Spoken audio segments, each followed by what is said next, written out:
Si tengo que escoger un dulce, lo tengo claro. Los pasteles árabes son mis favoritos. Me vuelven loca los baklavas de frutos secos. Así que hoy te traigo mi versión del baklava de pistachos y nueces.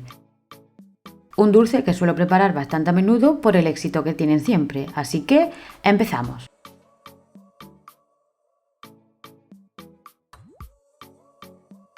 En primer lugar, vamos a triturar los frutos secos. En una picadora, procesadora o trituradora picamos primero los pistachos. No tritures del todo, deja algunos trocitos para que quede crujiente el baklava. También puedes picarlos a cuchillo o meterlos en una bolsa de plástico, cerrarla y golpear con un mazo. Hacemos lo mismo con las nueces, las machacamos dejando algunos trozos más enteros. A continuación mezclamos el azúcar con la canela, en mi caso he usado panela, pero puedes usar cualquier otro tipo de endulzante. Mezclamos bien ambos ingredientes. En un recipiente amplio agregamos las nueces picadas y le añadimos los pistachos troceados. Reserva algunos trozos de pistachos para decorar al final. Añade también el azúcar con la canela, el clavo triturado y mezcla hasta integrarlo todo. Este va a ser nuestro relleno.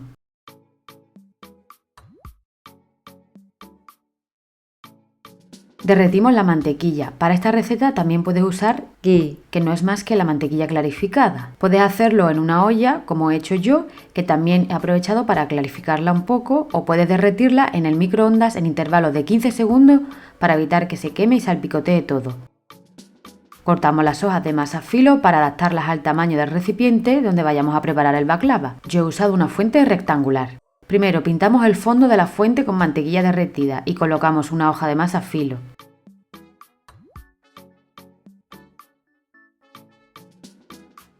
Pintamos ahora con mantequilla toda la superficie de la primera hoja de masa filo y colocamos encima otra hoja de masa filo. Repetimos este proceso hasta completar con 10 o 12 hojas de masa. Es decir, colocamos hoja de masa filo, pintamos con mantequilla y colocamos otra masa filo encima.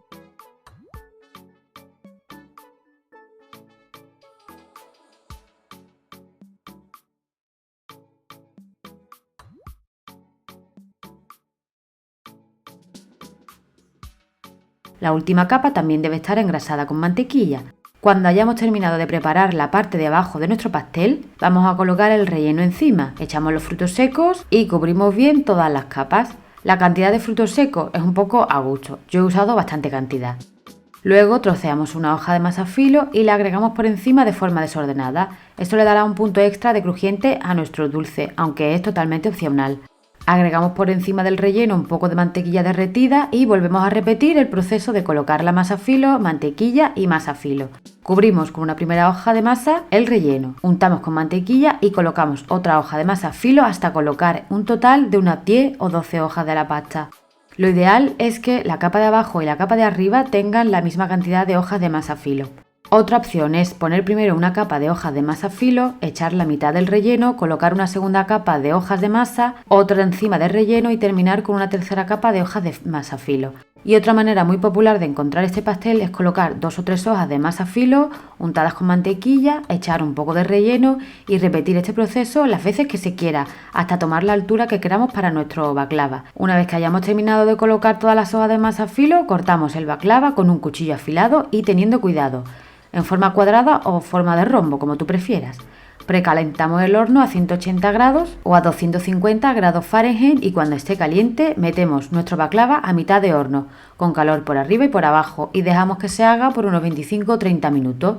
Mientras que el pastel se hornea, preparamos el almíbar. En una cacerola añadimos el azúcar. En mi caso he usado azúcar de caña integral y azúcar de coco. Agregamos también la miel, el agua de azahar y el zumo de limón. A fuego medio iremos removiendo a medida que hierve lentamente por unos 8 o 10 minutos o hasta que veas que el almíbar ha reducido y que empieza a espesar. Una vez que el almíbar esté listo, lo apartamos del fuego. Cuando el baklava de pistachos y nueces esté horneado, lo sacamos, colocamos sobre una rejilla y agregamos por encima el almíbar que acabamos de preparar aún caliente y decoramos con un poco de pistacho troceado que hayamos reservado. Finalmente dejamos enfriar nuestro baklava por completo y devoramos. No te preocupes si crees que es demasiado almíbar, el baklava lo absorbe todo, incluso lo puedes mantener aquí en la misma bandeja con el almíbar por varios días. Y listo, espero que te guste tanto como a mí. No podrás parar de comerlos, estoy segura. Ya sabes que si tienes alguna duda, puedes preguntármela abajo en comentarios. Te ayudaré en todo lo que necesites. Un abrazo y hasta la próxima.